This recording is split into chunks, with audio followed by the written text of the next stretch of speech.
네, 세무조사를 받고 있는 업체 대표와 관할 세무서장이 세정협의회 명목으로 만나서 샴페인을 마신 사실이 YTN 취재 결과 확인됐습니다. 업체 측은 세무조사와 상관없는 관례적인 만남일 뿐이라고 해명했지만 해당 기업은 세정협의회 회원도 아닌 것으로 확인돼 배경에 의문이 커지고 있습니다. 국세청장은 세정협의회가 로비 창구로 전락했다는 의혹이 불거지자 폐지를 검토하겠다 이렇게 밝혔습니다. 취재기자 연결해 보겠습니다. 신준명 기자. 네, 3회 1부입니다. 예. 자, 당시 종로 세무서장과 기업 대표가 만난 영상을 YTN이 확보한 거죠. 네, 그렇습니다. 지난 5월 18일 종로세무서 옥상에 마련된 휴게 공간에서 찍힌 영상입니다. 영상에는 당시 종로세무서장 김모 씨와 체납징세과장 남모 씨, 당시 보령제약 안모 대표 등이 모여 있고 테이블엔 샴페인까지 놓여 있습니다. 제보자가 다가가자 종로세무서 직원이 세정협의회 진행 중이라며 막아섭니다. 원래 저거 하시면 안 되는 거 아니에요? 네? 저거 하시면 안 되는 거 아니에요? 아직 세정협의회 하는데 지금 세정협의회 하는 게 맞아요? 세정협의회란 지역 납세자 여론을 수렴하기 위한 목적으로 각 세무서 단위에서 운영 중인 민관협의체로 지난 1971년부터 50년째 세무서와 납세자의 소통 창구 역할을 하고 있습니다. 그런데 YTN 취재 결과 당시 보령제약은 서울지방국세청에서 세무조사를 받고 있던 것으로 확인됐습니다.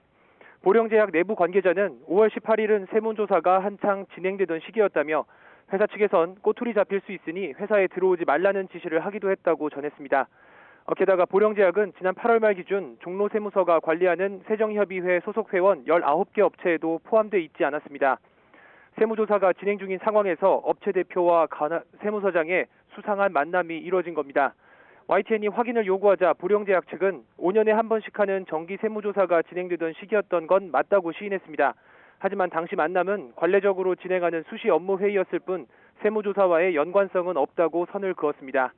종로세무서 측은 김 전 세무서장이 당시 참석 대상을 정했다면서 세정협의회 회원사가 아닌 보령제약 대표가 왜 참석했는지는 잘 알지 못한다고 답변했습니다. 또 김 전 세무서장에게 정확한 경위를 확인하려 했지만 현재 병가 중이라 사실 확인이 곤란하다고 덧붙였습니다.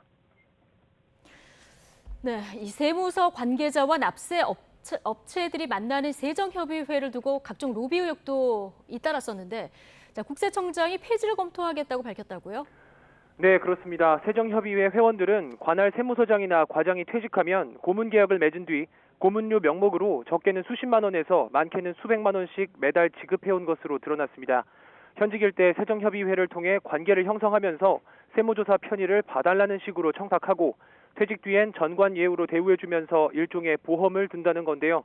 더불어민주당 김두관 의원실에서 확보한 세정협의회 회원의 증언을 들어보겠습니다.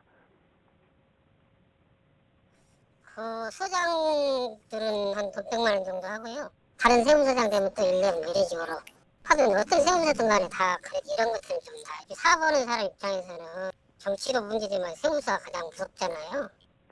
서울권 세무서들의 경우 각각 10개에서 20여 개 업체를 회원으로 관리하고 있는 것으로 알려졌습니다.